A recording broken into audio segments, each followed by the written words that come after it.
YouTube, what's up? It's your boy Ryan Bailey from So Bad It's Good with Ryan Bailey.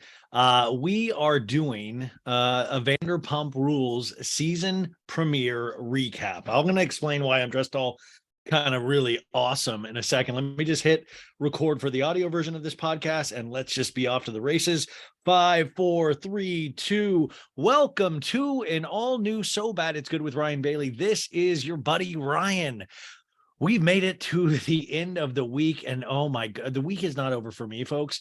It's 9 o'clock right now at night, and I'll tell you what I did today because it was really awesome, and it kind of explains the outfit I'm wearing for those of you watching this on YouTube. But I mean, I'm just so happy. I'm so damn happy Vanderpump Rules is back. It really feels like if this show can get back on its feet, we can get back on our feet. I'm excited, man. And that's why I'm wearing eye makeup. Um, so it has been a hell of a week. We've had so many cool guests. We had Anisha from Family Karma. We had Noor from The Reality Is yesterday, recapping the first episode of Jersey and just had an awesome conversation. We had our pop culture roundup with Lauren Skay, where we talked all about the Army Hammer article. I mean, we had the Crown Jewels podcast with Samantha and Lex Nico, and I've just my cup runneth over. I mean, this is the hardest I've ever worked at anything, but it is. I mean, what I mean is that I'm just so lucky to do any of this. I'm so lucky to be as busy as I am. I love this stuff so much. And I just want to say that right now, no matter who I make fun of today, know that this comes from a place of deep, deep love. And I have really passionate opinions about these reality shows and about pop culture in general. But Vanderpump Rules has always been special to me. You know, it's like you always have those shows that find you at the right time. And I'd already been a Housewives fan, and I was really pissed. I was pissed when they did a backdoor pilot for Vanderpump Rules and they attached it to the back of Real Housewives of Beverly Hills. And I was like, I thought I was getting a 2-hour episode of Real Housewives of Beverly Hills. And now all of a sudden I'm following this Sheena girl around. I don't care if she has a tie with Brandy because of Eddie. I don't care about this. Give me the Beverly Hills girls. And I didn't watch that first season of Vanderpump Rules. I was literally like, how dare you trick me? It was the same thing with Summer House, you guys. When they did the 2-hour Vanderpump Rules into Summer House, I was like, I don't want to see this blonde-haired guy in a jacuzzi with Stassi. No, thank you. And it's just funny because it just shows when I get stubborn like that, I'm always wrong. Is that you have to leave room for things to be really good. And Vanderpump Rules is a unique show that is just really good. And it's now been on long enough, 10 seasons is that now, you know, they even had a couple of bad seasons, but it's like awesome that like, if the premiere episode is to tell us anything is that Vanderpump Rules is back, baby.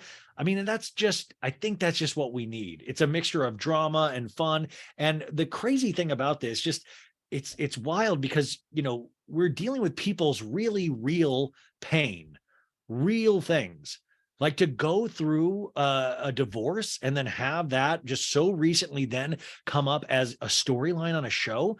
Dude, I've told you guys about my divorce. Like I would never want that on TV. Are you kidding me? Are you kidding me? No, but it's fascinating to watch. And we've now been with these characters, these people now for 10 seasons. So it's weird. It's like, it's just wild. But I thought the tone was perfect. I thought the capturing the newer characters, like even Allie, DJ James Kennedy's new lady love. He's the love of my life. She's the love of my life. Love of my life. I thought I was the love of your life. Truly just a great mixture of everything. You got the Lala and Rand stuff. Tom and Ariana just there almost being able to just put in kind of funny comments and passion and all of these things. I mean, I'm curious to see what happens to them this season. But then, of course, Schwartz and Katie I think that is going to be the storyline that potentially hinges the whole season. And so let me tell you about today, actually. So I did a live digital worldwide experience for this company called Moment. You can still go check it out for the next 2 weeks. It's moment.co/SBIG. I've been yelling about it all week. And I was really nervous to do it because I just do it from this location where I'm doing it right now. But you open it up to people, you sell tickets, and I wanted it to be a show and just kind of a celebration of the first episode. And so I reached out to Tom and Ariana, and they were so nice to come on and spend like 20 minutes with us, or maybe a little bit more. And then, like, you guys know how nervous I get asking people to do anything for me. Like, I just don't like asking people for favors. And I just get, it makes me feel like icky. And I know I've got to get over that feeling. And I just don't seem to be able to do it. But I asked them, and then I was like, you know what? I did Sheena's podcast a couple of weeks ago. Let me text Sheena and see if she'd be willing. And I thought I wasn't going to get a response. And she was like, yeah, because I just asked her to make a video. I said, hey, would you make a video, maybe just welcoming everybody and just saying, hey, baddies. And she goes, hey, can I just go? Can I just show up? And I was like, yeah, you could just show up. You could do that if you wanted to. And I thought I was getting punked or something. And so she came on, you guys. And she came on, and guess who she was with? Lala. And they were with their babies. We got to meet Summer Moon. We got to meet Ocean. Brock was there. Our good friend of the pod, Janet Elizabeth, was there. And they were just there hanging out. And it was really a scene for a second. And Kiki at the Talk of Shame, Kiki Monique, helped me co-host the thing. And she's just always so great and such a presence. And also, damn, just Kiki Monique pops on a screen. Listen, I have to put all this makeup on just to even look weird, but she just pops genuinely. Truly amazing. And so we got to recap the show a little bit. I got to do an unboxing finally. I've talked about this a lot on the show. I finally did an unboxing as I bought Jax's lunchbox, his Rambo lunchbox. Here it is, baby. I did an unboxing. I've never done an unboxing video. And this is Jax's Rambo lunchbox. He was selling a bunch of things on eBay a while ago, and I bought this because it was the cheapest thing on there that it was like the only thing I could afford. And but also I think I would pick the Rambo, like a Rambo lunchback, like that belonged to Jax, of course. And then Shop Wild World of AK, I put him on my Instagram. She made this amazing, it's pants too. She made this amazing sweatsuit, and it has all the Vanderpumpers. I mean, look at Jax over there. And then it even goes on the arms. Here's like Randall and Lala. Here's Stassi, Lisa. And then on the pants, you guys, it gets wild. Like Lisa Rinna is right near my crotch area, which is just I don't ever want Lisa that close to my crotch, ever. I'll always be close to your crotch, right? I don't have a job anymore, so I can be close to your crotch. And we got Erica Jane on there. We have Girth Brooks, Vicky's ex. He's on here. We have Erica Jane and Tom, their wedding photo. I'm Erica Jane. I'm on Ryan's right leg. You guys got to go to the Instagram to see this sweatsuit because it is insane. Also, if you are watching on YouTube, once again, you can see the PUMP in purple Mylar balloons, you guys. These are the fancy Kardashian balloons. And I don't know, those Kardashians, their balloon budget has got to be insane because these 4 letters cost me like nearly $100. 100 bones for 4 of my, and they're just like, literally, they just have like balloons that say fart, like they're like, yeah, I don't, why text somebody? Let's just give them a balloon arrangement with the message.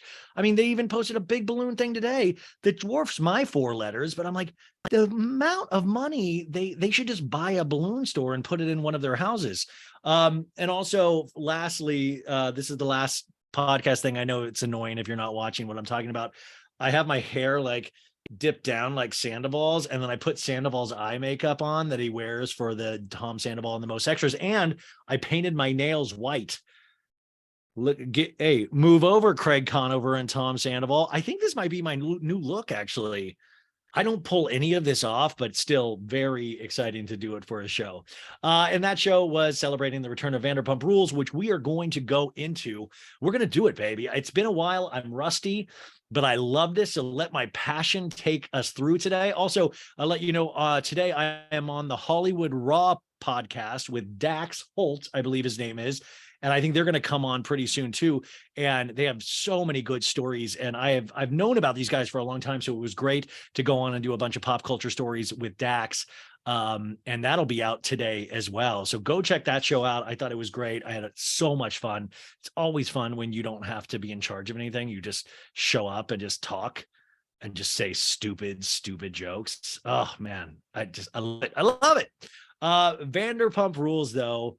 I want to know what you guys think, but I got to say, everything that I was reading online was so fairly positive that I loved it. It reminded me that we don't just have to hate things, that we don't have to passionately hate things. Like by the end of Salt Lake City, I was just like I was like, dude. And I kind of like, this is the level I want to be at, a level of like really loving a show, laughing at a show, laughing with a show. And sure, it's only the first episode. This could all fall apart next week, but I'm just going to enjoy it because it's one of those things that you get really nervous if you love a show because you want it to do good. You want it to be good and you want it to recapture the magic that it once held for you. And it's so nice when something even comes close to, I didn't go in with high expectations, but it like exceeded those expectations. And I just, listen, we got DJ James Kennedy being an idiot. We need one of those. We need an idiot. Schwartz also potentially being an idiot, but a more lovable one.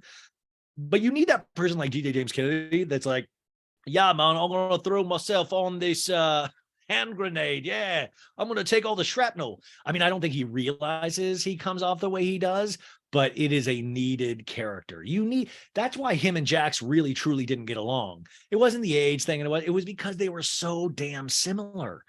It was like DJ James Kennedy was an updated, classier, more clean version of Jax.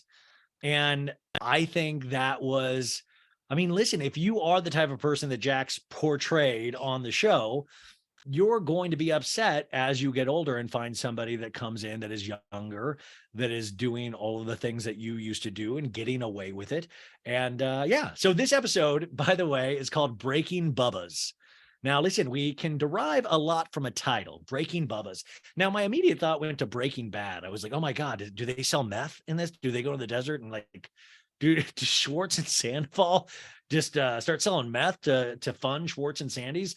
But then I realized Bubba's, of course, Schwartz and Katie, Bubba, hey, Bubba, Bubba, Bubba, Bubba, Bubba, Bubba, Bubba. Which, by the way, I know Katie's mom sometimes listens to the show, and she's actually really awesome.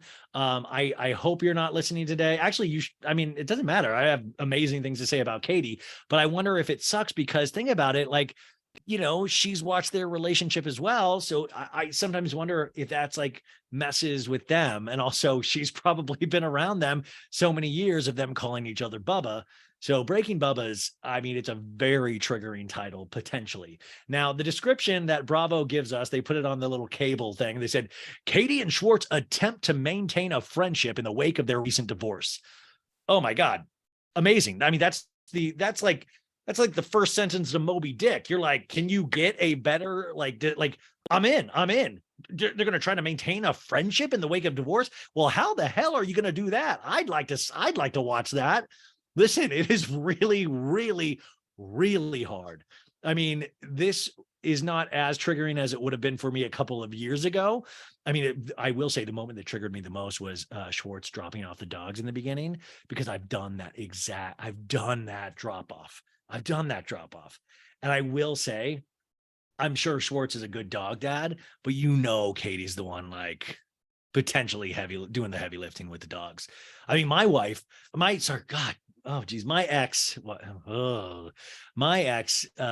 she's the best dog mom. Just truly amazing. And I'm the fun dog dad. The male female gender roles when it comes to pets is very eerily similar to the male female gender roles just in real life. So we continue on with the description. James introduces his new girlfriend Allie to the rest of the group. Now this is one of those things too of like, wait a sec, whoa, you're going to tell me we're going to watch people that were married try to be friends, and that DJ guy got a new girlfriend? My dad even said tonight, was like, wait a sec, that's the DJ guy from a couple of seasons ago that was with like, he didn't even get it. He was like, wait a sec, he's with a new girl? Her name's Allie. And also tensions between Schwartz and Lala bubble over when one of them commits an act of betrayal. I mean, I love that they make it sound like espionage, like it's an act of betray, an act of war. But I will tell you, Lala does scare the shit out of me sometimes. When like once Lala finds out that she has like one's gotten over on her, like Randall pulled one over on her or something, I just wouldn't mess with. I mean, just she scares me. She scares me. I mean, I, I would not want to test Lala, and that's just. I mean, who knows if she's even. I'm even scared just talking about it right now, folks. I am. And so that's what we got for this first subscription. So you're like, wow, that sounds like a pretty good episode. Let's see if they can stick the landing. The show, and by the way, these notes are taken by our good friend Juliana Carraza, who took all the Real Housewives of Beverly Hills notes and did brilliantly. So I am so happy that she did these notes. She's really and she rushed these out. So thank you, Juliana. We missed you. And let's go. The show opens with a wedding. The bells are tolling. It's August 2016.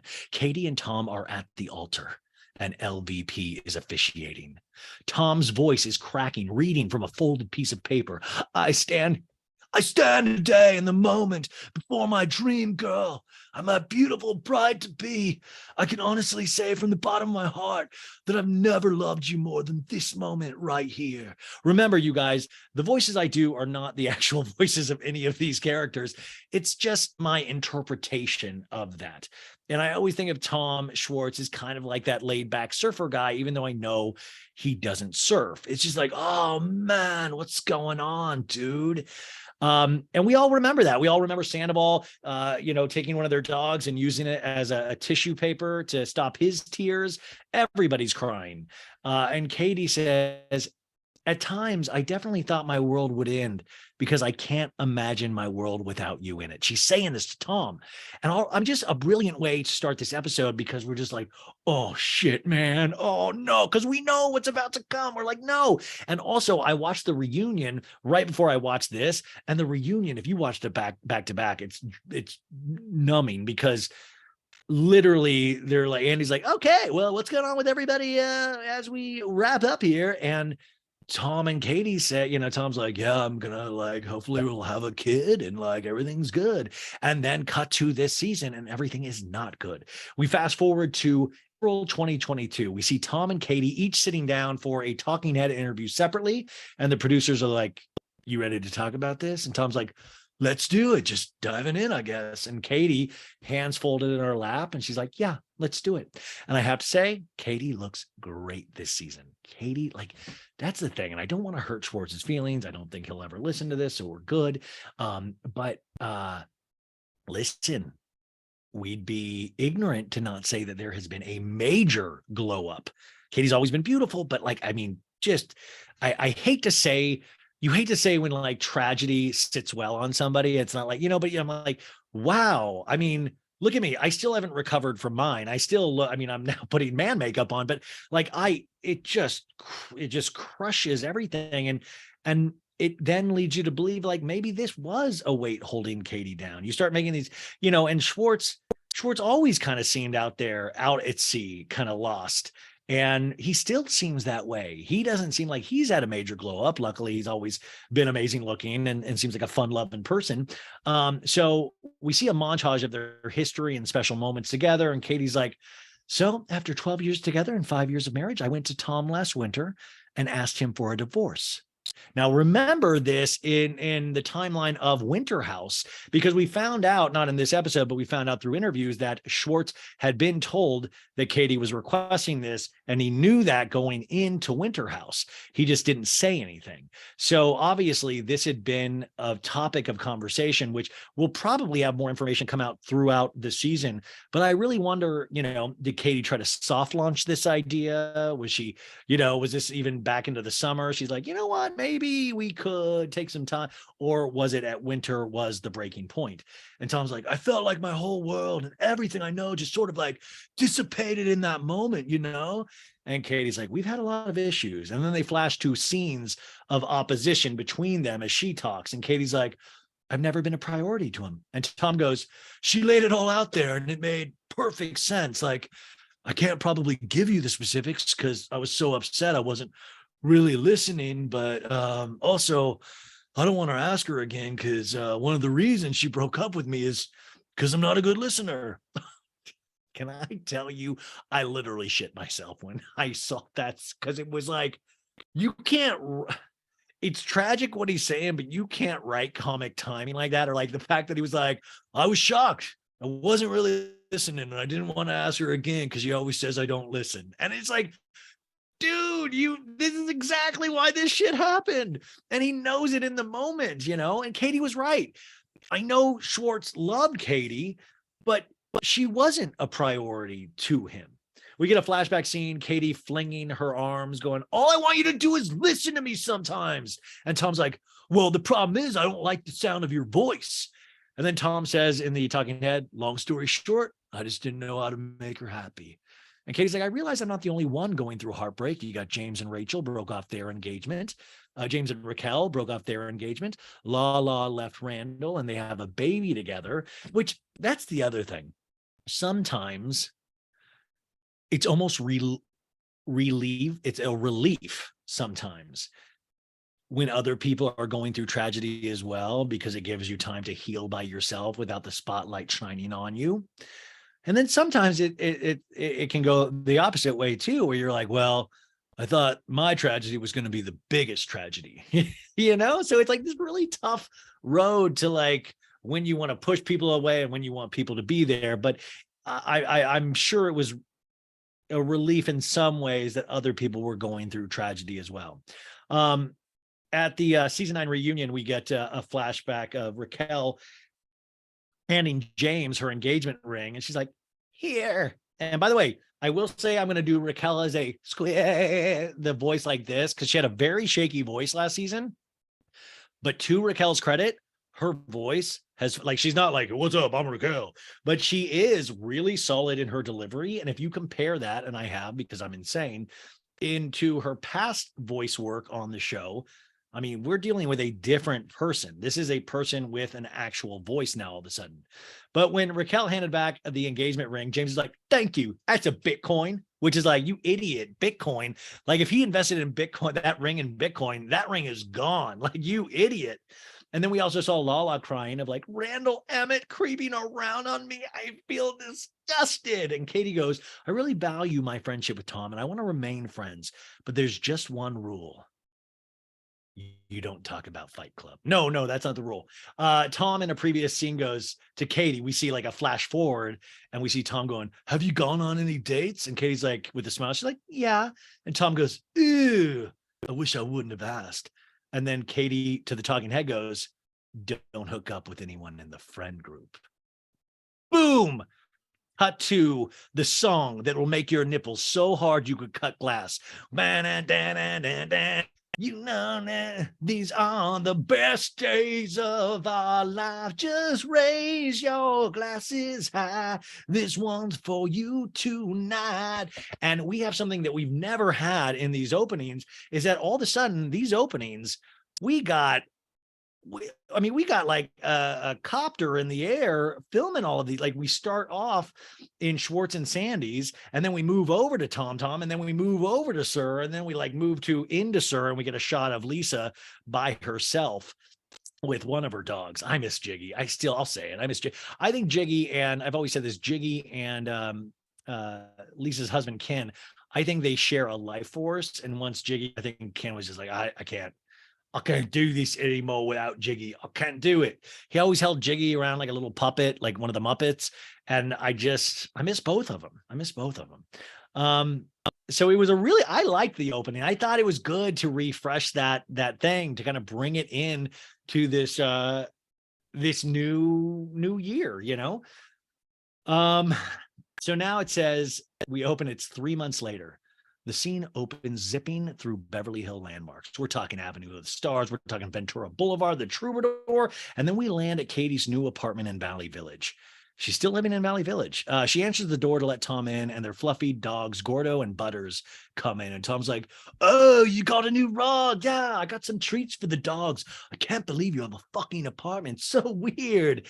it's getting less weird, and he's looking at the dogs, and in a weird voice, Tom goes, okay, gentlemen, I see you guys in 6 days and 23 hours. We all have a dog voice. I have a dog voice. Like, hey, Brooklyn.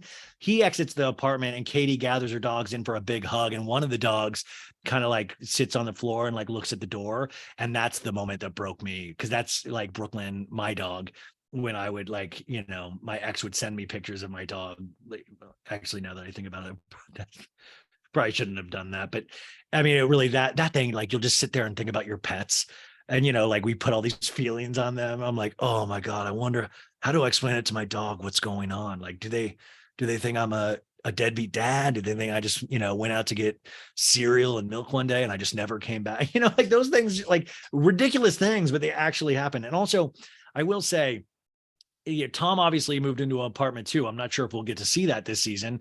But Katie, it's like always the women that immediately are able to take care. Women are able to take care of themselves. I know this is a generalization, but it seems like they're able to take care of themselves so much better than men. Like, you guys, I still, like, I lived out of my car for a while. I lived at my buddy Nick's. I bounced around. I got you. And to this day, like, ever since I stopped being married, like, I got used to a whole different kind of lifestyle. Like, I had been living in apartments and houses, I mean, since college. And then it kind of just was like, well, I guess, like, it's a different kind of survival mode you go into, but it's also a stupid kind of survival mode. Whereas, like, my ex, like, immediately had a place to go, like, I mean, set up everything. She was able to do, and I couldn't do any of that. I couldn't do any of that for myself. I still find it hard to do these. This is now actually saying, anyways, back to the show. Meanwhile, DJ James Kennedy, now we cut to him, and he's cruising in his black BMW i8, which is over $70,000, by the way. All right, DJ JK. The music is thumping and bumping. And guess what the music is? That's right. It's DJ James Kennedy playing DJ James Kennedy. Also, he's wearing one of these like pink satin button-up shirts where it's like, that shit I thought went out like 15 years ago, but it works on him. I don't think anybody else could potentially wear that but him. Like, my man boobs would not work well with it, but James is talking to himself. He's like, we'll be playing some James Kennedy on the mix. Oh, shit. And it's something in the song. He's like, what's the plan? Can't get your number. He makes a call. And he's like, hi, my love. How's work? And then they cut down. They do this tricky camera move. They cut to a split screen, and we see Raquel driving and talking on the phone too. And she's talking to Charlie, and Charlie's like, hi, what are you doing? And Raquel's like, I'm on my way to SUR right now. And Charlie's like, oh shit, are you nervous to see James? And Raquel was like, I mean, a little. And we jump back to James in his car, and he's like, I wish you weren't working so late. You could come. And we find out he has a new girlfriend, Allie, and she answers, I know, me too. Are you excited? He's like, yeah, I'm excited. It'll be a great night. And Allie's like, you're going to kill it. It'll be great. James in a talking head is like, I met Allie about 5 or 6 weeks after Raquel and I broke up, which, by the way, supposedly they met the night last January when Tom Sandoval and those extras did a concert at in Agora Hills. He came on after Tom Sandoval and the most extras, and that was the night that I accidentally took mushrooms. It was not a good night for many reasons. And all of a sudden, DJ James Kennedy came on stage and like didn't even finish the first song before he had ripped his shirt off, and he was like, yeah, he was all jacked. And he's like, yeah, 5 or 6 weeks after Raquel and I broke up. A lot of people would say that's really soon, but you can't put a fucking date on love. I'm not even that guy that will get a girlfriend for the fuck of it. Like, just live with a girl. Like, what? Like, ultimately, I'm fucking obsessed. I need that ass in my bed every night. I wake up like, you know what I'm saying? I mean, DJ James Kennedy, probably a mess in real life, knows his way around a talking head. DJ James Kennedy gives good talking head. James is also powdering his face with a makeup brush and face powder while they're flashing several pictures of him and Allie. Like, listen, dude, I don't even care if this face powder makeup brush moment is fake. If they told him to put, like, he sells it. Like, Erica Jane used to do that shit with the champagne glass, and I was always like, oh my God, this is so fake. She's like, anyway, I'm gonna drink champagne in her talking heads. But DJ James Kennedy does this, and I'm like, hell yeah, I buy that DJ James Kennedy carries around a makeup brush and face powder. we're back to Raquel's car, and Charlie's like, what's your game plan? Have you met his girlfriend yet? And Raquel's like, yeah, I met her like at an award show. And Raquel in a talking head's like, the last time I saw James was at the iHeartRadio Awards. I went over to say hello. He had introduced me to Allie, and then I ran away. I don't know anything about James' new girlfriend except for the fact that she looks exactly like his mom. And then they put a side by side of James's mom and Allie, and then Raquel giggles like he's got some real mommy issues. And yeah, he does. And also I think that was a good-hearted laugh. Like I feel like she was like kind of poked into doing that comment. We go back to James's car, and James is like, apparently Raquel's working again at SUR. And Allie's like, that'll be fun. And James is like, not really. And also, who says that'll be fun when somebody says their ex is working at the same place you're going to be working at? Like, I question if Allie's actually listening to DJ James Kennedy or just tunes him out. We zip over to Schwartz and Sandy's, baby, where it's a mess of paint, tools, tarps, and furniture all over the place, obviously in the middle of renovated. And we hear voice saying, so we got 2 inches and 6 feet of this in a cubic foot. And Tom, Schwartz, and Sandoval arrive. And, Sandoval's like, what's up, guys? How you doing? We got presents. And Tom's like, I don't know what's in here. We went thrifting. Look at this guy. And he pulls a ceramic statue of a blue man thingy. And this lady, Lucinda, who's a decorator, is like, what is that for? And Tom's like, the cabinet. And Lucinda's like, it's not going to go in the cabinet. And Sandoval's like, you win some, you lose some. And then Sandoval in a talking head is like, we've actually made a lot of progress since our unprogress party last year. Now, you guys, just to remind you, I do a tiny little bit of a list with Sandoval. I don't think he actually has one, but sometimes his passion for everything he says, like it's like his tongue is so excited, it stops at his teeth for some reason. I don't know. It's hard to explain it to you guys. It's just how I feel comfortable, and I know it doesn't sound like him. They flash back 1 year ago to Katie and Ariana surmising the situation at the location, which was in complete disarray. And Ariana's like, so it's done. When are you going to open? And LVP mutters to Ken, so it's clearly not open then. Sandoval in a talking head is like, now it's looking a lot less like the Cantino that was there. We've added a lot of wallpaper. We have the Starry Night up. We have our James Turrell installation on the way to the bathroom, which, by the way, I asked him tonight if it was a real James Turrell, because a real James Turrell is fucking insanely expensive. And I was like, oh my God, please say that's not a real James Turrell. It is not, thank God, but it's an homage too. And he goes, at this point, we've invested $1 million into this project. It's like the national debt, just numbers flying, ching, ching, ching. They make it this like noise.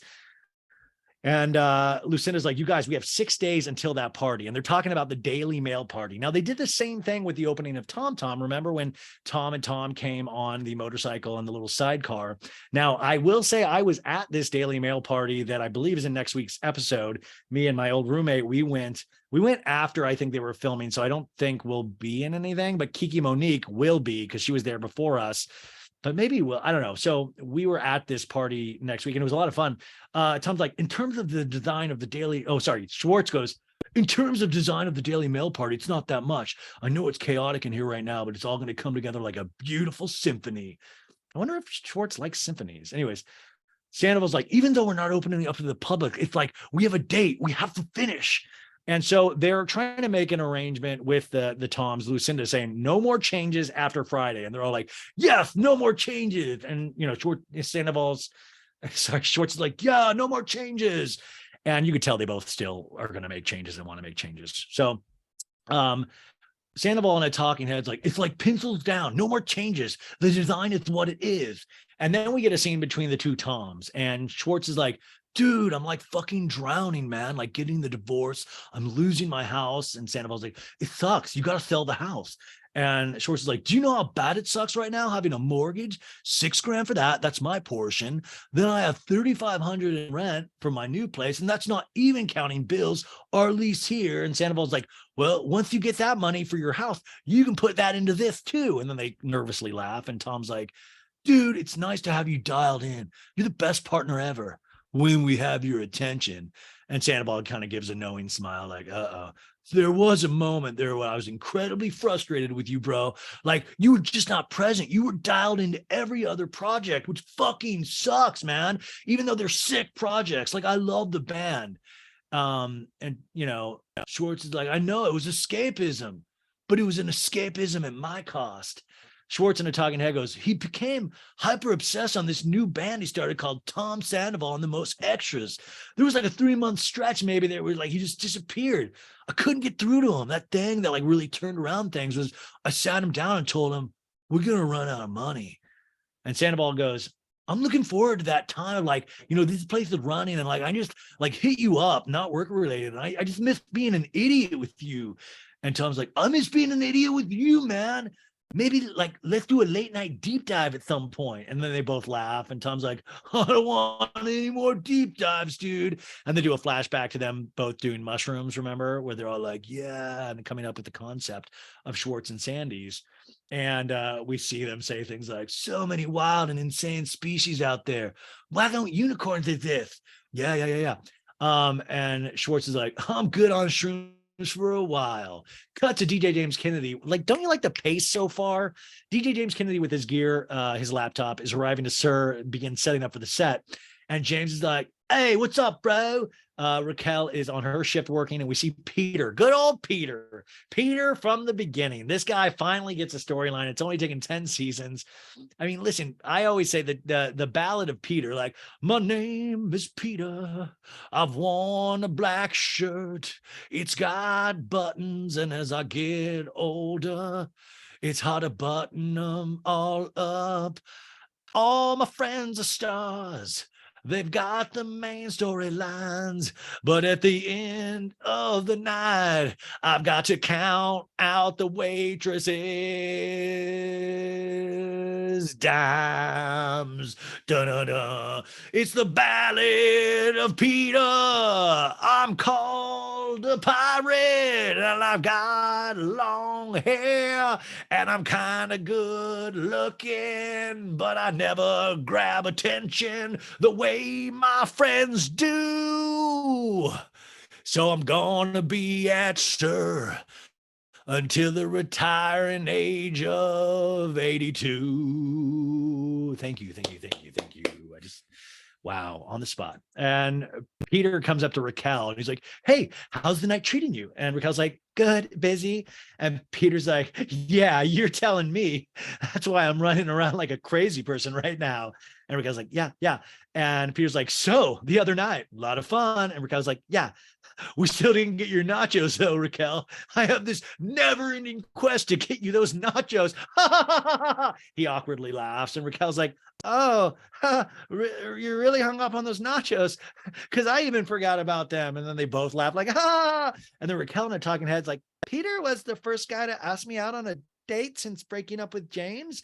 Back to Peter going, you're the one who wanted those nachos. So, and Raquel goes like, in the moment, I guess.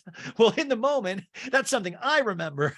Peter, me, the manager. I remember things like that. It's my time. Raquel in a talking head's like, I wouldn't say that Peter is my type, but Peter is an actual man, not a man child. And they cut to DJ James Kennedy spritzing himself with cologne and fixing his hair. So Peter goes, so let's go get those nachos, Raquel. And Raquel's like, I want to keep it very casual, low key. No, I'm not gonna be wearing a suit. I don't mind casual. And Raquel's like, okay. Did Peter not really pick up on the fact that she wanted to keep the date casual, like a friend kind of thing? Or did he really think she meant like, let's dress up? He's like, I won't be wearing a suit. No, I'll be wearing shorts and khaki type clothing. Like, what? I mean, I felt so bad for Peter. It's like, I want to be able to make fun of Peter, but I don't want other people to make fun of Peter, if that makes sense. And this was just so awkward for all of us. And it continues on throughout the episode. So we're over at Tom Tom's now, and our buddy Logan, I love Logan, not Logan No from DJ James Kennedy's ex-friend and potential ex. We got Logan Cochran, who I've been friends with for a long time. This guy's a good dude, rocking a mustache. And Ariana and Katie come in, and they're like, oh, this is a nice table. And Logan's like, snack? And they're like, I want the farmer's market board. I want the crispy rice. And Logan's like, I got you. And then Katie and Ariana say, Katie's like, did you finally invite Lala? And Ariana's like, we're good now. Yeah, I did. Because then we get a flashback to that exchange between them at James and Raquel's engagement party a year earlier. Yeah, they were engaged. And Lala's like, I'll teach you how to be cool later, bitch. And Ariana's like, babe, I was born fucking cool. I truly think Ariana is one of those people that was just born fucking cool. Like, people think, like Lala is cool, but it's a different type of cool. Ariana has like an inner type of cool, and Ariana knows how to, I don't know. I'm obviously biased, but I think I just think she really, shows up. Katie's like, I feel like I've been a little out of the loop. And Ariana's like, I mean, you moved, you're selling the house. Like, how has it been? And Katie's like, sometimes I think it's really great to have Tom here, because I have all these boxes and he could have helped me. And Ariana's like, God, have you guys been talking as much or less? And Katie's like, yeah. And Katie's like, Ariana's like, okay. And Katie's like, well, I've been trying to prioritize our friendship. I want to I still have a lot of love for him. It's working pretty good so far. And Ariana talking to goes, I really don't think this BFF pact between Schwartz and Katie is sustainable. Like, it's a nice idea, but if one of my exes tried to call me Bubba, I would call the cops. And this is when Lala saunters in, and she's wearing like this lavender pajama button down and matching pants. I love that I say this with any kind of judgment in my voice when I'm literally wearing a matching sweatsuit with everybody that's ever been on Bravo. And I'm like proud of it. Like, this is the outfit I want to be buried in, And if you guys burn me, if you do the ashes thing, don't burn this with it. Give it to my son that I don't have. But, maybe science will advance. I don't know, who knows. And so, and also the PJs have Doberman pincher heads all over it. Very chic. And Ariana's like, you're a lavender dream. And Lala was like, am I able to wear pajamas and make them look like they're not pajamas? And Ariana's like, you're always blinged out Dobermans. The food arrives and Ariana lets us know that she's excited to finally hang out with Tom Sandoval eventually, because he's gone 24/7. He's opening the bar, he's doing the band, and she just wants to hang out with her boyfriend. And Lala's like, a date night. I get it. And Lisa Vanderpump arrives, and we finally get the lead. And by the way, you guys, I think this was the perfect use of Lisa Vanderpump. It was not a lot. And I don't mean that as a slam, because I think Lisa Vanderdump is amazing on TV. I just think with Vanderpump Rules especially, it was hard because we had to slow down all the time to let her know what was happening. So all the scenes would be like, Lisa, I want to tell you what just happened, what the audience just saw in the first 30 minutes. And then we'd like sit there and like Lisa's like, oh my God, naughty. Oh. And so we'd like just stop the show. But this is great. She arrives and she yells at her son, Max, who is like managing behind the bar at Tom Tom. This is kind of a weird thing because she's like, how many people are in Max, how many people are working in the kitchen? And he's like, Mom, there's two. And he's like, two? And then he says something of like, well, Peter will make the appropriate cuts. And I was like, doesn't Peter, the manager over at Sir? Maybe they said a different name. And Lisa is like, he's like, Max, it's down to you. Remember that. Everything's down to you. And I was like, that's cryptic. Does like Max burn down Tom Tom at some point? Which isn't really a funny joke because we've always made jokes about Lisa potentially, allegedly burning down her businesses for insurance money. It doesn't matter. Lisa Vanderpump goes over and sees the girls and is like, oh, I do declare you're in your ex's restaurant, to Katie. And Lala's like, well, it's more your restaurant than his. I'm sorry. I'm a petty bitch these days. And Lisa goes, well, you all look great. What are you doing? All of you. And then Lala goes, a lot of come to the face. Like, zoinks? What? Like, we're like 15 minutes in. Come to the, what did you say? Like, are we literally allowed to say come on the face in Bravo? What is, did this get misread? Like, what? Lisa's like, oh, you will stop it. You aren't seeing any of that action right now. And Lala's like, I have to be able to talk about it because I'm certainly not getting any. So if I can't talk about it, then we're really drying up here in all areas and not just my pussy. No, she doesn't say that part, but that's what she's referring to. And she goes, and I'm not okay with that. And Lisa's like, and then, sir, is anybody coming to Sir tonight to see James? And Lala's like, no, I don't want to be in that situation. I'm going to go home. And Lisa's like, I love you guys, okay? And she exits. perfect use of Lisa Vanderpump. And Ariana's like, so you're not going to come to SUR with us? And she's like, no, I don't want to be around Schwartz. I don't need people like that around me. And Ariana's like, I guess I don't know what Randall is bringing around to the friendship. So, and Lala goes, pickleball. When I hear that people are going in communication with that person, I don't want you to be in my circle. Lala on a Talking Head's like, when I found out about the life that Randall was leading behind my back, I got my closest friends together on Sheena's rooftop, which, by the way, I should have asked Sheena out this rooftop scene tonight, because I would have loved, this seemed like a perfect scene. It made it seem like the end of like Goodfellas or something. Like, I gathered all my closest friends on Sheena's rooftop and I threw off anybody that didn't agree with me. No, she goes, I was very clear that anyone in my inner circle did not communicate or see Randall because I was going into custody battle and we don't need to associate with those same group of friends. And we see reality blurb headline pop up. Lala, Kent is split from Randall Emmett, moves into hotel with daughter after liking post about him cheating. And then Lala goes, and then I found out he goes to play pickleball with this thing. So I sent him a message. First off, the fucking fact that we even use pickleball as a sport, like, and I know it's like actually my sister says she plays pickleball now. I'm like, well, it's like big pharma. Who's ever running big pickleball is like, it's got to stop. Like, it's obviously working, but it's also got to stop because it's weird. Like, oh, why all of a sudden is pickleball a thing? And I don't want to be benefiting Randall at all, even though, remember last season they had those pickleball paddles, like give them Lala and Rand because of the podcast they had, and it was on their pickleball paddles. I once looked up if I could buy one. I once looked up if I could buy one of those. Oh,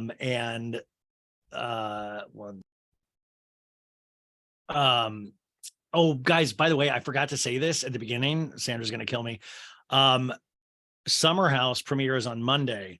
Remember, we are doing Summer House recaps exclusively on the Patreon, patreon.com/so bad it's good. We'll be doing full recaps over there.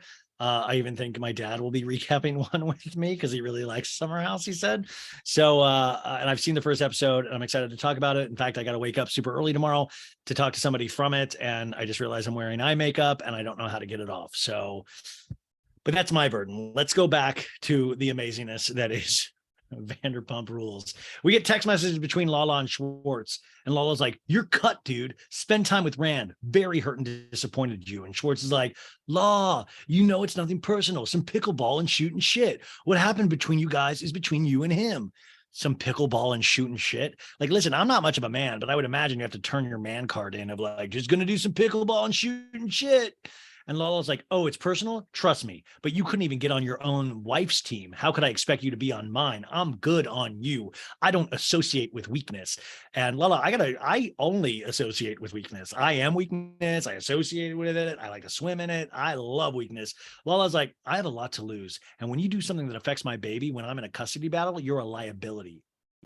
Listen, Lala's got a point. I mean, like this Rand, like what he was involved with and potentially involved, like that's serious, serious shit.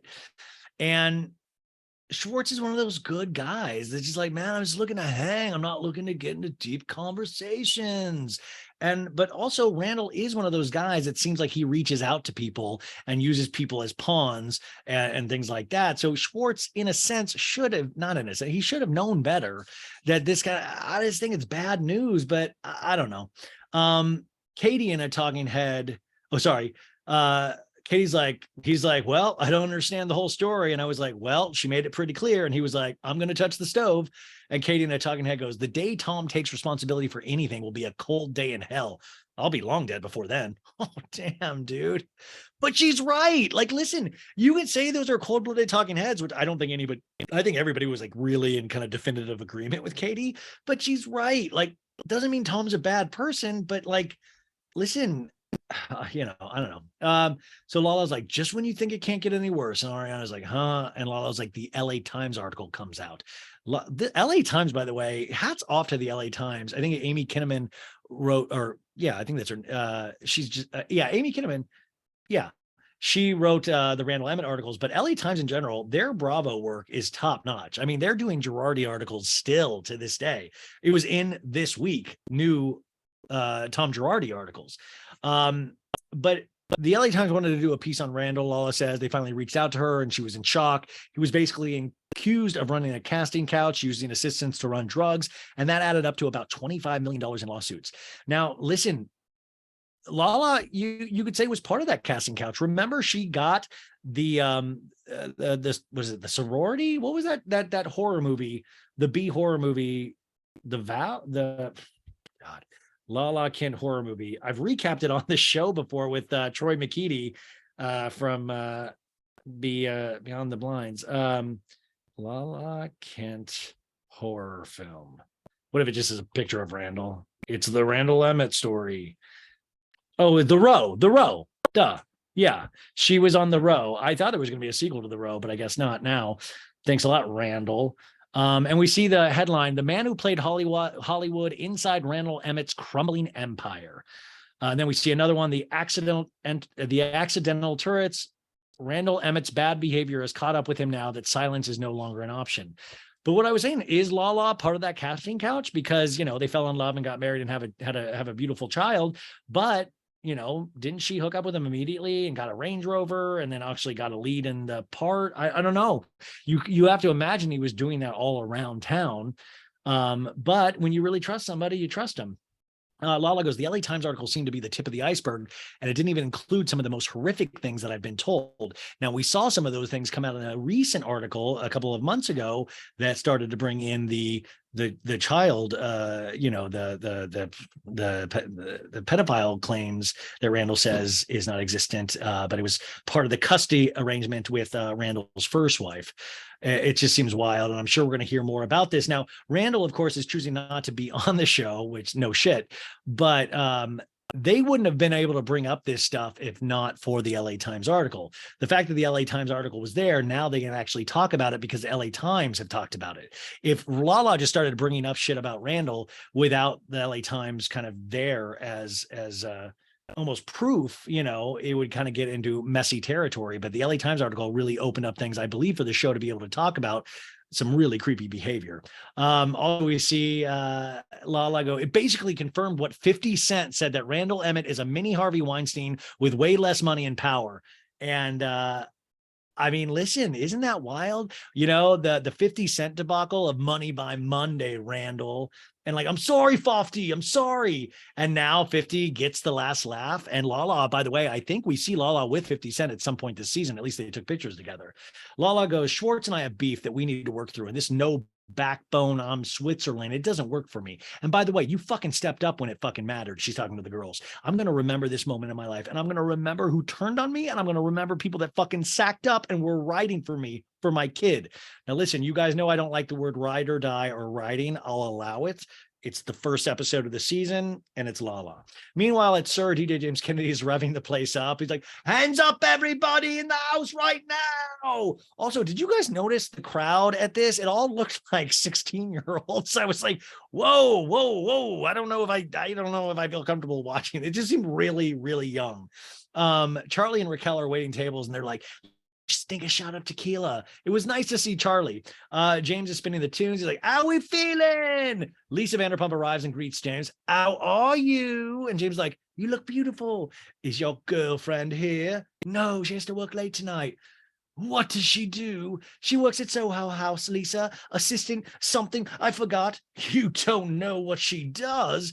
The assistant, do you know her name?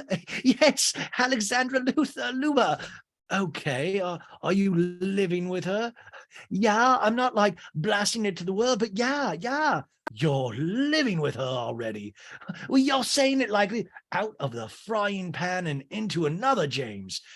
And James is like, it's not out of the frying pan. You know what I mean. Pamela Anderson got married in a day, which isn't true. She got married in a couple of days, the Tommy Lee. We just saw but also way to bring up Pamela Anderson out of the blue. Who would have known Pamela Anderson, this would coincide with her resurgence? I mean, we were just talking about her documentary last week.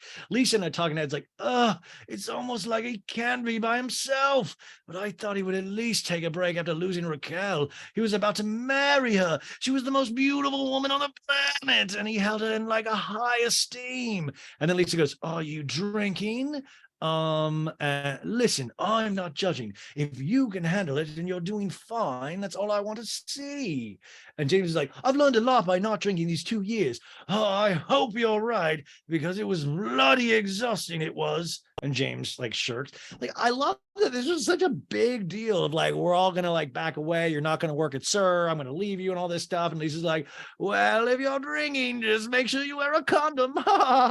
James in the talking head's like, after 2.5 years, not a single drop, I decided to drink again, have a couple drinks. You know, after Raquel left, I thought I was getting married. I was engaged. You know what I mean? After all I did to better myself, it still clearly wasn't enough. Quite frankly, it was a new fucking year. It's 2022. You know what I'm doing? I'm fucking James Kennedy. Like, let me live. Listen, amazing attitude for an entertaining reality show. Probably a horrible way to live your life. We'll see how this all pans out. James continues with Lisa. I'm not really drinking tonight, you know? And I'm like, no shit, you shouldn't be. You're actually working. This is what Lisa got pissed off at last time. I don't know if I'm going to be drinking at work. Plus, I kind of knew Raquel was going to work. And it's a little confusing for me, honestly, Lisa.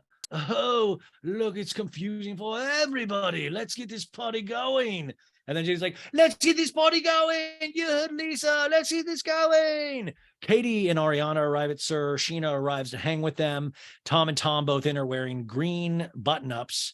I mean, this guy's, and I don't think it was on purpose. Ariana's like, did you guys see that I made Tom have a mustache? I said it was Top Gun summer because of Miles Teller and Top Gun. And Tom has a great mustache. I was under the foolish impression that I could pull off a mustache, and I have learned the hard way that I suck. I can't pull it off. And this is a weird scene because Schwartz and Katie, they sit there and we're all kind of joking and it's friendly. And you're like, okay, let's start friendly because it's probably going to deteriorate over the season.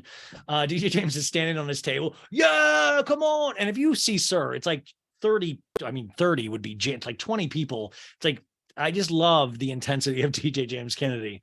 Raquel leaves to get the ladies' drink order. Sandoval comes over with drinks he ordered from the bar. And Schwartz is like, I'm thinking of getting another tattoo this year. And he's like, I'm thinking Florida. Like, what are you're thinking about, like the state Florida tattoo? And Katie's like, are you going to do a cover up? And he's like, of Bubba? No, Bubba stays. And Katie's like, it's going to stay? And he's like, I think so. It was a very happy time in my life. Oh, Schwartz, come on, man. At times, well, I mean, did he mean the time when he got the tattoo? Because he was having such a fun time with Sandoval in Vegas. And Sandoval goes, wouldn't it be funny if Schwartz was like, has tattoos on his ass and he would have so many? It was like an underwear line of like tattoos. It's like an ass sleeve. And Schwartz is like, I'm going to sleeve my ass cheeks. And I will say this, like I sat there and went like, idiot, not doing a cover up. And it's like funny how you don't remember things and you're like, wait a sec, what, why? And you guys, I have my ex's name. I only have 2 tattoos. One is the It's All Happening, the Sheena tattoo. No, I don't have that. I almost did get that though. But I do have my ex's name on there that I got on our 5th anniversary. Kat Von D, actually. No joke. And I still have not covered that up. And I mean, it was a good time, but I mean, I don't know, but I'm just like, oh man, I'm an idiot like Schwartz too, I guess. Oh man, I disgust myself.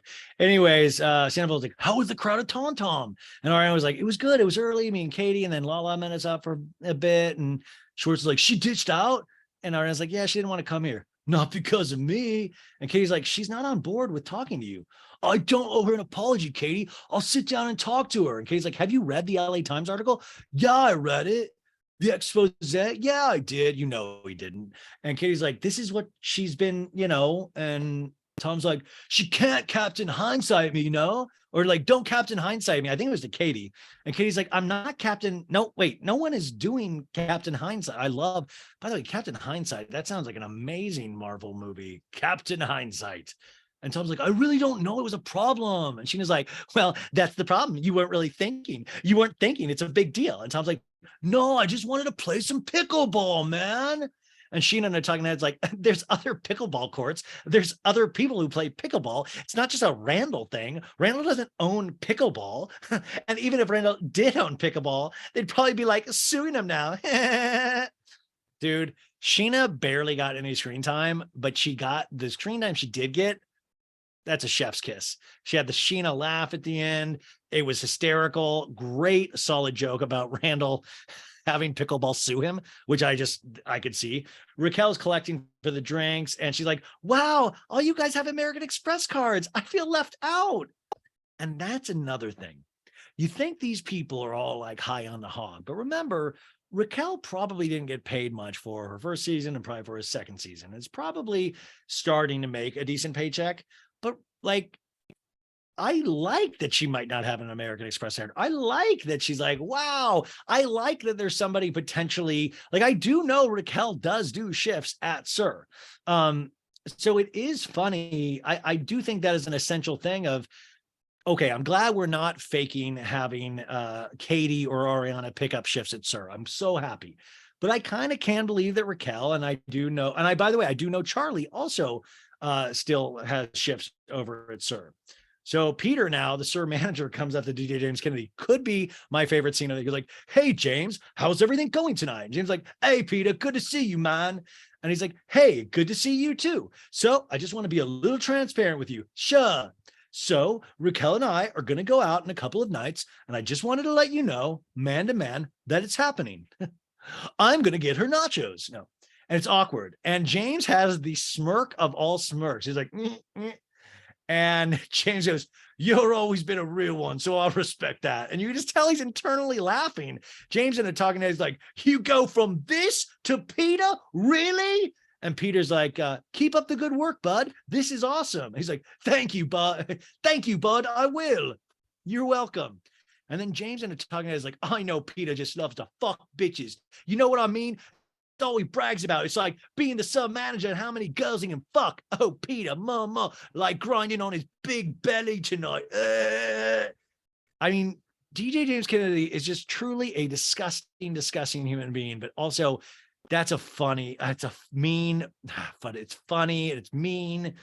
I have a big belly, so he would say the same thing about me, and I realize that, but it's me, but it's funny. It's really has me on the fence there because you just can't, because at the same time, we're also laughing at DJ James Kennedy because the audacity of somebody being DJ James Kennedy and still saying that shit about other people.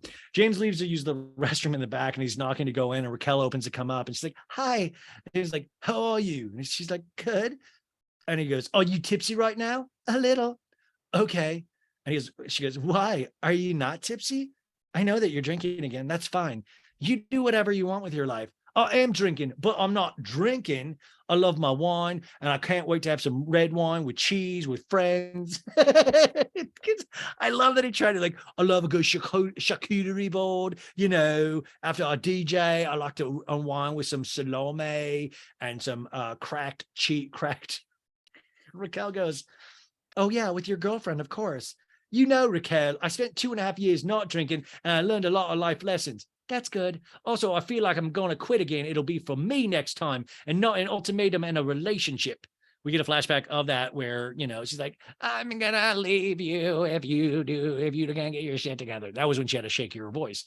And Raquel's like, I want to be able to check in with you and make sure everything's good. And we're best friends. We were best friends. He goes, wait, Allie. And she goes, wow, you just called me Allie. You don't need to check in on me. Honestly, I don't. Well, also at the same time, not talking to you in almost 6 months. And now you have a new girlfriend and I wish you guys all the best. Love of my life. Love of your life? I think so. I mean, that's what you said about me. Things change. Okay. Are you okay? No, I'm not okay. Raquel in a talking head goes, James was my best friend, and he literally found my replacement within 3 weeks. Companies replacing their secretaries take longer than 3 weeks. Raquel goes, I mean, saying love of your life. I mean, I've never felt so connected to someone. You've never felt so connected to somebody? Raquel, I can't have this conversation now, okay? I need to go now. I have to pee. I'm bursting. And Raquel's like, all right, I'm going to make sure you're doing okay. I'm doing all right. Thanks for a good night. Bye. And he dips into the bathroom. Raquel's laughing and goes, oh my God, and flips her hair and makes a funny face. I kind of find Raquel endearing in this moment. It's a new day and we get a taste of what's happening with the VPR gang around Studio City. Sandoval's at home putting on eye makeup. Me too, brother. Tom is trying to change sheets on the bed at his house. We get a glimpse of James's apartment where he's calling for Maxie and Bobo for a treat. 2 cats that are likely Allie's. Sheena and Raquel are entering Shape House, an urban sweat lodge. Dude, I am an urban sweat lodge. I just sweat regardless of a shape house at all. It's just always sweaty. Sheeny's like, this will be interesting. It's like an easy workout. You just have to lay there. They're greeted by the receptionist who describes the visit. I mean, basically, they're going in this and they're just going to have hot flashes and it's going to kind of simulate similar to cardio. And she's like, I hate cardio. And then we zip over to Lala's at her place with the clothing rack and sweatshirts hanging on it that says logo brand new, like brand new. And there's also white box packaging for the hashtag give them Lala beauty. Lala's talking to Katie and they're surrounded by large boxes. I have chairs that are nearly impossible to build, especially with these nails. You're great at building things and I'm trying to save costs on the handyman. And Katie's like, Tom used to call me the Bub Villa. And Lala's like, what's that? Bub Villa, the Bub Villa. What is he, like a character? Yeah, he's like, yeah, but is he on Bob the Builder? No. Oh, I thought he was on Bob the Builder. I have a kid. I watch shit like that now. She's talking about Bob Vila, which I don't even know if Bob Vila is still known to the millennials and earlier. Anyways, we're back at Shape House. And Raquel's like, this is so cozy. It's like I'm in a hospital bed. They get tucked in. We're back with Lala, and now James comes over. And Lala's like, are you good at building stuff? He's like, not bad, but I'm tired. I can't be building stuff when I'm tired. And Lala's like, sit down, my love, just chill out. And James is like, I can build a table, but like, I would need the instructions. I would need to focus. I don't have my glasses on. And Katie like scrunches her face from all the excuses, which by the way, does Katie ever think in a million years she would be in a scene with DJ James Kennedy where it wasn't them yelling at each other? And I don't know if Katie is particularly like happy about this, but listen, she's playing ball. And I can't believe, I mean, I'm sure DJ James Kennedy is potentially shocked. I mean, we're all shocked, but it's 2023. This is the year we're in. And Lala goes, you look really good, James. Thank you. I might have to break you and your girlfriend up. And James like, oh, he likes, you can tell he loves it. He's like, oh, and Lala laughs, like, just kidding. You're naughty. And Lala stands up. Do you like my new tits? And James is like, what? Really? Yeah, I got new boobs and a new ear, 2 new ears. And she pulls back her hair to show her ears. Dude, did it hurt? And his hands go up to his own ears that stick out a little bit. And Lala's like, not even a little bit. No, I'm fine with my ears. You look great. And Katie's like, I'm done. She's doing the building. And Lala's like, holy shit, you built a chair. And James is like, I'm DJing at this hotel Saturday night if you guys want to come. And she's like, yeah, I missed your last one, the one at Sir. I'll come to this one. Yeah. And Lala's like, are you inviting everybody? Everyone, even Peter and Raquel. They can come have a dance. Peter's dating Raquel. And Lala makes a sour face like, yeah, I know. Her face and like kisses her. And I was like, oh, wow. Wouldn't you love that scene? I know they weren't filming yet, but man, like Peter just grabbed her with that big old Peter mitt. Meanwhile, the Shape House, Sheena's like, how was the rest of last night? It's like, did Peter take you home? Yeah, I slept on his couch. Did you guys make out again? Not that I recall. And she says that, and I truly believe that she doesn't have a memory of, and she's like, you did it, sir. And Raquel's like, I don't even remember that, at the table in front of everybody. And Raquel's like, he asked me out at Sir, but I'm not like trying to date Peter, you know? You're just trying to stay under James's skin. Well, yeah, I guess. And Lala's like, why do I find this couple? And James goes, hilarious. And Lala laughs, hysterical. And James is like, yeah, because it kind of is. That's why I just can't be mad about it. Also, I don't know, James, I think there's some weird, I think James in relationships, I think it's weird. You know, it's like, I truly don't think this eats at James. You know, I truly do think he laughs about it. And I think that says something internally about James. James is like, I'm like, so what? Fine. Like, she'll fucking figure it out. And Lala's like, how's Allie? Good. Does she live with you? Yeah, she moved in. And Lala's like, you're yanking my dick right now, right? No. And then at Shape House, Sheena's like, are you going to the Hotel Ziggy on Saturday to DJ James Kennedy? I think so. Oh, I know Allie's going to be there. Oh, she is? Yeah. Well, I have no judgment towards her whatsoever. I'm sure she's a very sweet girl. James is very charismatic. There's nothing but, you know, there's so many things to love about him. I just hope that she doesn't suffer from low self-esteem like I did. Raquel and I talking heads like, I gave up my own emotional needs to make sure that James' needs were always met. And it's not like I cured him. He still has a temper. He still has outbursts. I think Allie is going to be in for a rude awakening. And, it's going to, I'm really kind of interested now. I want to see this Allie relationship. And that's why I'm so thrilled that Allie agreed to be in this season, because when I had heard originally that she had not agreed to be in this season, and they must have eventually talked her into it. And I just think that's going to be so helpful to see how James is in this relationship. And I'm just really, really, really, really, really curious about this, because it's really hard. Like DJ James Kennedy said, he's not going to change for anybody else ever again, supposedly. So we'll see. But you guys know what I mean. Raquel's like, I mean, some of the stuff I tolerated, I think back, I'm like, what the fuck was I thinking, At Lala's like, I remember when you met Raquel, and this is the same type of goo goo gaga you've had for her. I'm just saying. And James like, but I was also still DJing at Sun, having fun here in LA. And Lala's like, did we finally admit we were having fun? We get a flashback to a nightclub for fun number one. In front of Raquel, James is handed a bag with clothes in it by Gigi saying, it's your clothes. And James like, my clothes? Yeah, that I borrowed when I slept over at your house. Fun number two was Ellie showing a picture on her phone of her and James, like us in bed. Fun number three, Hope, Raquel's like, and he was saying he had sex with you too? Chris and Dodie chiming in, like at Coachella. And Hope's like, when we were with you.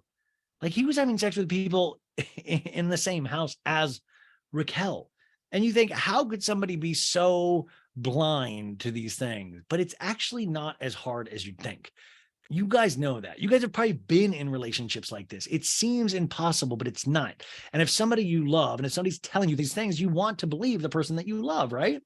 I could be wrong. I don't know. I'm curious to find out more. And James is like, no, I'm not saying, I didn't say anything. And Lala's like, James and I, when we were very new in our relationship, definitely hooked up when they were very new in their relationship. So even Lala now is admitting openly that she was hooking up with James when he was with Raquel. And I'm like, damn, this is just adds more fuel to the fire of like, first off, men are trash. And second off, Raquel really, this couldn't have helped her self-esteem.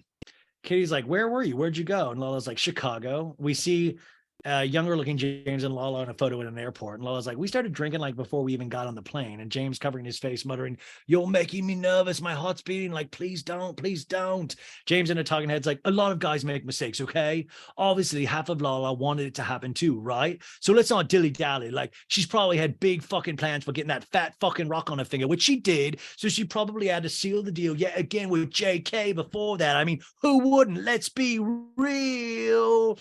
Lala's like, that's why he said I do handstands, because I definitely did handstands.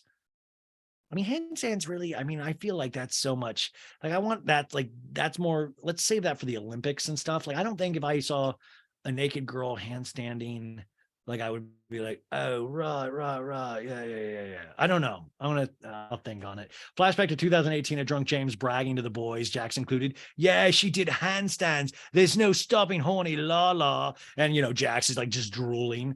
Lala's busting up laughing. Katie's amused. James nodding his head. Yep.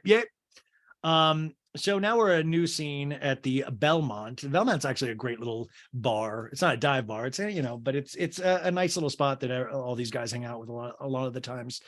The host is like, "Hi guys, long time no see," and the two Toms are there, and Tom's like, "Yeah, I've been neglecting the Belly, our old stomping grounds. This is great." Sandra's like, "Thank you," and they're having a business lunch, and Tom's like, thank you so much. Okay, we have all our glassware. We still need to get wine glasses. We need to get serving trays for the Daily Mail.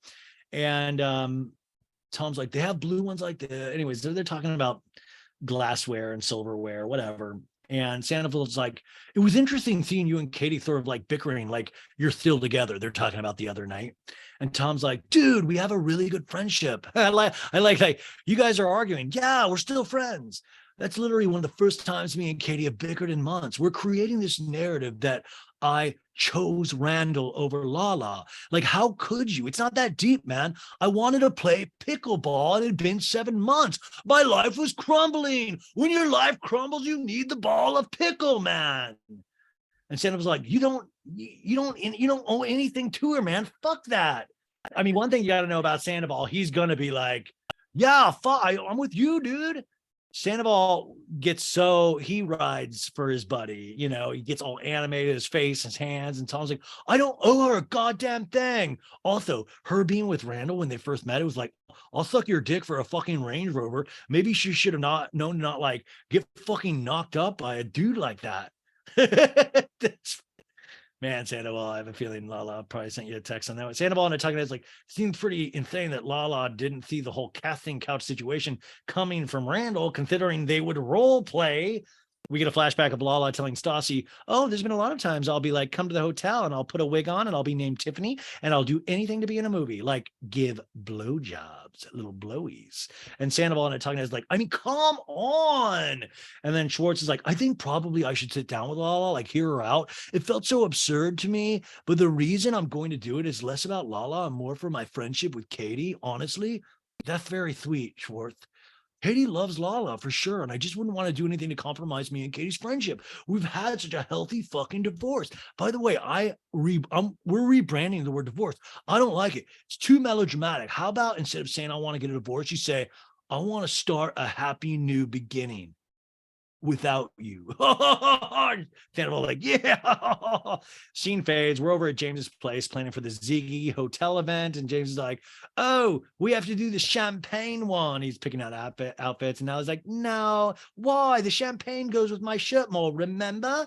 Allie's wearing a blue mini dress. I thought I was wearing this one. Wear the pink shoes. Well, I'll put them on, but I'm just doing the dress first. Katie and Lala are dressed and ready for the party. They flash to a shot of Peter driving his convertible, obviously on his way over to pick up the girls. Raquel, who looks nice, ready to go, is with Ariana, who is doing her hair with the largest fucking curling iron hair appliance in the world. By the way, this is that thing I always saw influencers sell. They had like the three, you guys know, like the three attachments, and I always used to see it in my Instagram stories. It's huge. I can't believe Ariana's wrist didn't break holding this thing. And Raquel's like, I feel like under a lot of stress tonight. And Ariana's like, I don't know. You know, it's like Ariana didn't have tons to do in this, but it's like one of those things like it's so good to have her there. She is this kind of voice of reason. And she's also like really kind of slyly funny in ways. Raquel goes, you know, with James plus Allie plus Peter, that's a lot. And I was like, yeah, I feel like I'm more nervous for Allie than I am for you. And Raquel's like, just check in on me. And she's like, yeah, I will. We're at Hotel Ziggy where James is arriving, holding hands with Allie. They show us the layout of a pool surrounding party area, as well as the DJ stand. This place is just actually newly opened in the last year on Sunset. And James is like, what's up? Lady Lala and Katie are walking up, and Lala goes, the last time I was here, it wasn't Hotel Ziggy.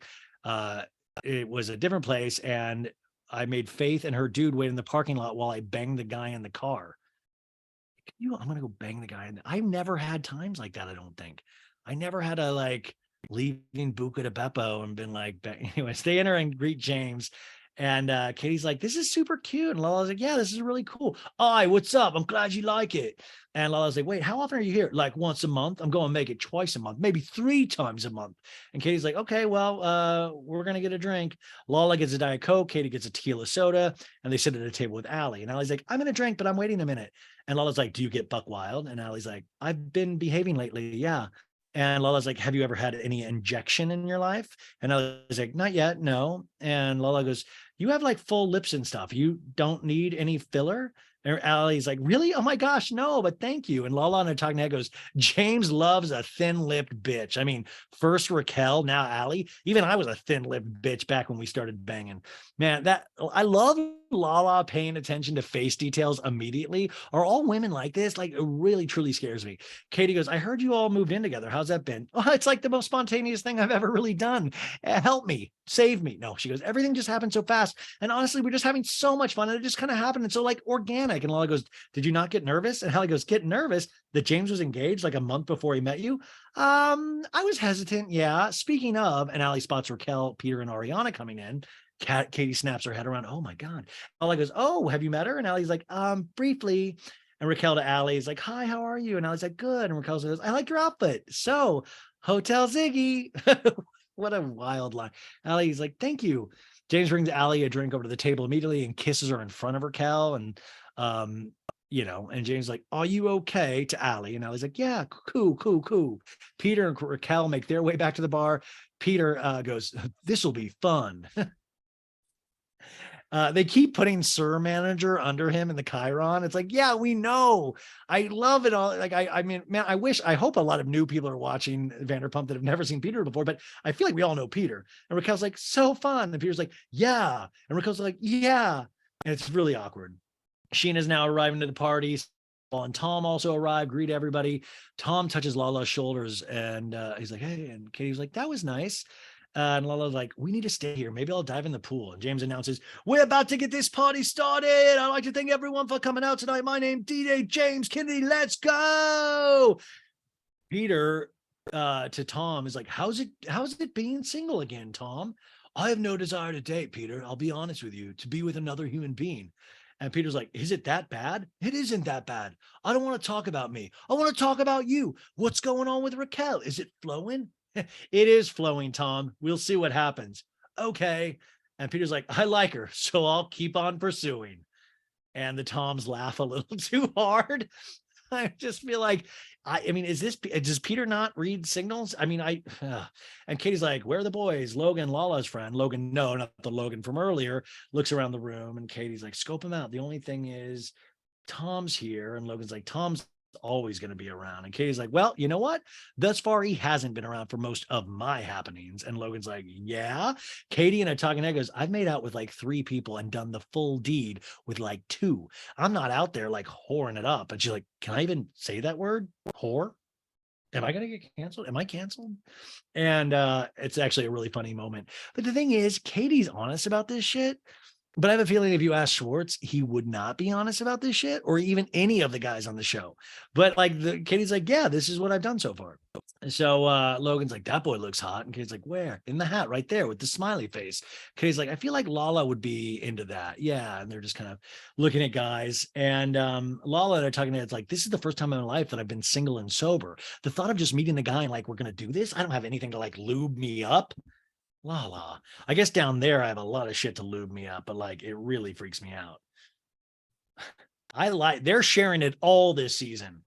Anyways, Lala meets this guy Rex, and then Lala says to the smiley face hat guy, hey, and Lala's like, best for last, kidding, you're all gorgeous, you're all very gorgeous. And smiley face hat guy's like, can I ask you how old you are? Is that against the rules? And Lala's like, no, I'm 31. And he's like, 31? She's like, yeah, you're just inside my age bracket. And Lala goes, I love it. I'm just looking for a one-nighter, so we're good. And he goes, maybe tonight. And she goes, I have my kid tonight. And he goes, oh, perfect. We'll be quiet. And Lala goes, we'll be quiet. Now you're making me nervous and wet. No. And Ariana says to Raquel, Allie seems to be like very, and she goes, so sweet. And you go, right? Like, do I want to pull her aside? I mean, it is interesting. Ariana and Raquel aren't there shit talking, you know, like it is interesting. Raquel and I talking to it goes, clearly Allie isn't going anywhere. I might as well rip off the Band-Aid and get to know the girl. Raquel goes up. Do you mind if I pull you for a chat real quick? Pull you for a chat. By the way, this is Love Island speak right here. This is like, guy, pull you for a chat real quick. I want to pull you for a chat. That's literally the verbiage. Raquel must watch Love Island. And Eagle Eye James is like, why is Raquel pulling Allie aside alone? Raquel goes, how are you? And I was like, good. How are you doing? And Raquel goes, good. I just wanted to check in with you because I still care about James. I want to make sure like, you know, he's good.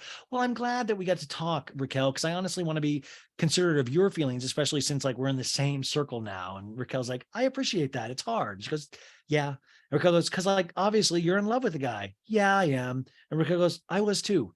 And Allie goes, I appreciate your guys' relationship because he would have been completely different if he didn't have you. I feel like we low-key switched lives. Now, this is the part where I was like, Raquel didn't look at it, but I was like, is this like saying something like that? I was like, wouldn't it just like Raquel just hop on her? Like, how dare you? We did not switch lives. What does that even mean?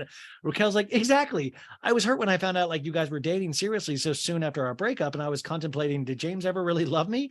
Because how could he move on so soon? And I was like, you know, he's just a fast person. Like he just goes like 100 miles a minute.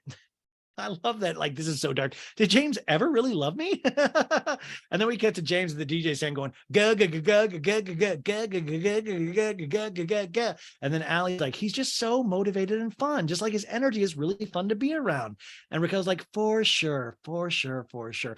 But at the same time, there were moments where I'd have to monitor what I said just so that he wasn't upset. And Allie's like, yeah, you have to kind of like watch because you don't want to. And Raquel goes, rock the boat. But hey, it's good to rock the boat. And Allie goes, it is good to rock the boat. And I'm starting to rock the boat. And I'm like, sorry, it's going to get rocky. And Raquel claps her hand. Good for you. Yes, I encourage you. You got this. You're good. You're golden. And at this moment, a naked man wearing only a white towel wrapped around his waist and his face blurred out saunters past them. And Raquel's like, excuse me? And half naked man's like, would you guys like a shot or anything? And she's like, I'll pass. And half naked man's like, what's your name? And Allie's like, this is Raquel. Well, you're sitting on my fucking couch. And Raquel's like, well, you're interrupting. So, and the girls take their leave from half naked man's couch and they blurred out his face. But, you know, I love that there's a party going on and he comes out naked. And then Raquel gives him the zinger. Well, I'm way too tall for you, by the way. Yeah, girl, get it, Raquel.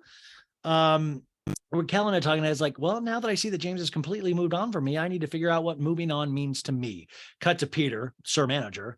Do you want the same or do you want a Moscow Mule, Raquel? And Raquel's like, Moscow Mule. And Peter orders their drinks. Well, I'm going to get nice and drunk. I don't have anything to do tomorrow. So, I mean, didn't he drive them there? But also, I like that Peter's like, well, I'm going to get nice and fucked up. Let's enjoy ourselves. Like, that's a wild thing to say on a second date. Like, I mean, unless you like just like are bonded at the hip with this person and it can be, you know, but like, I'm going to get wasted. Will you hold my ponytail back if I throw up on my shoes? While Peter is saying this, Raquel abruptly walks away because of her emotions at the alley talk. And Peter doesn't realize this. He just stares at her leaving, you know, and Raquel and I talking, goes, I have to be my own person. The party is raging. People are dancing, jumping in the pool. Peter is taking his ponytail out, so you know it means business. Ariana's hugged Sandoval, and she goes, you need new dance moves. And he goes, I know. And Schwartz is like, I'm going to be the drunk. I'm going to be drunk after this. And she's like, don't be a pussy. And Tom to Lala is like, can I talk to you for a sec? By the way, that was rude to you. I don't like feeling tense around you anymore. And Lala's like, I know. And Tom's like, I cannot deny your feelings, but from my point of view, it seems absurd. His cheating is horrible, but you completely cut me out of your life for hanging out with someone 7 months afterwards. And Lala's like, I don't ask for much, Schwartz. I would never over cheating say you cannot hang out with someone. I thought on the rooftop, I was very clear. This damn rooftop again. I'm going into something that's going to be life-changing for me. And if you don't want to be on my team, that's fine. But I can't have you around me. And Tom's like, I'll be honest. The fact that you wanted to have a meeting, it felt a little egocentric to me. And she's like, for you to say that was ego driven is fucked up. And you better take that back. I won't take it back because from my point of view, it felt like that. Well, from my point of view, you're weak. You're weak. If anybody else was put in my situation right now, this would take them the fuck out. I wake up every day. I provide for my fucking kid. I'm paying out the ass for these fucking lawyers. I'm not a weak bitch. When I hung out with Randall, it was not malicious. What you sent me via text, it was malicious. You took a dig at my marriage. You said I don't associate with weakness. Right. You stand by that? Yeah, I don't associate with weakness. And Tom and talking that goes, like, who the fuck do you think you are? All of a sudden, I'm not spending the rest of my life with the woman I love. We're not going to have kids. We're not going to grow old together. I'm not like worried about what's going on in Lala's life, to be quite frank. And then Tom goes, that's really fucking hurt my feelings what you said that. I'm at probably the lowest point in my life. It really fucking hurt my feelings. Well, I apologize for my timing, Tom. Lala and I talking head, I have to make a stance. You choose me or you're my enemy. And Lala's like, with this, it's black and white. You got to pick a side. You don't think that sounds absurd? I'm taking no fucking prisoners. This is what it is. Lala and I talking, it's like, this is the year of burning bridges, and I'm okay with that. And Lala's like, you have to stand for something. The camera pans to all different friends at the party. Boom, boom, boom, fade out. This season on Vanderpump Rules. Girls, drinks, partying, boats, drinking, laughing, dating, sex, fighting, weddings, restaurant openings. Lisa's like, bienvenue, a Vanderpump in Paris. And she was like, this summer, everyone's single. And Garcelle from Beverly Hills is like, oh, should I be here? Lala's like, who's ready to be a stepdad? And Ariana's like, what's it like out there? Is it a cornucopia of delicious dick? And Lala's like, I couldn't sleep in the bed last night because it was so wet. Because I'm a bedwetter. Schwartz and Sandy's. Tom's like, we got to get this fucking bar open. And LVP's like, why haven't you opened? And it's like, if it wasn't for this bar, me and Katie would still be together. It's not true. Lisa to Kin's like, when I see what it's cost them. And she wipes a tear away. And Sandoval's like, I'm paying for it, motherfucker. It's not good. And Sandoval's like, we just have to open the door. And the Schwartz and Sandy's manager's like, dude, then fucking open it. And James is like, I do think Allie's the one. I'm going to put some babies in there one day. And Lisa's like, you sound like a dictator. And Lala's like, James and I definitely hooked up. And Tom's like, you were a provocateur, Katie. And Katie's crying. And then she just like, Katie said, you and I are having an, Katie said you, Sheena to Tom, or said Katie said you and Ariana are having an open relationship instead of like, oh my God. And then Raquel seems like she's going through something. She needs help. And Tom's like to Lala, you're a bootleg housewife. And Lala's like, you're a fucking loser. Look at those lips. Blah. And then Ariana's like, this summer has been so fucking awful for me. And James is like, I'll fucking smack you in your fucking dumb face. Go make another joke. And Ariana's like, knock it off. We're done. And then Lisa's like, what's happening with Randall? And Lala's like, I want to know what they're accusing him of, these things they're accusing him of. And DJ James Kennedy's like, everyone has an ego the size of my cock. And Lala's like, so small. And James is like, oh, really? You guys, what? We're back. Oh, and it's Friday, you guys. Go have the best weekend ever. Go drink something great, go eat something good, spend time with your family, spend time by yourself, listen to something good, dance, sing, all that stuff, read, lay down, sleep, stay up. I don't care. But we'll see you bright and early on Monday. Remember, Summer House recap will be over on the Patreon. Go sign up for that. And what a week, you guys. Thank you for allowing me to live my dream. And yeah, this is the dream for me. So I appreciate you guys. I'll talk to you on Monday. And YouTube, I don't know why I was waving at Patreon, because you guys are the video. I look ridiculous with makeup, honestly. Well, we know that now. Okay, you guys, I'll talk to you soon. Smash the like and subscribe and all that stuff, and watch the other videos and tell your friends. Bye.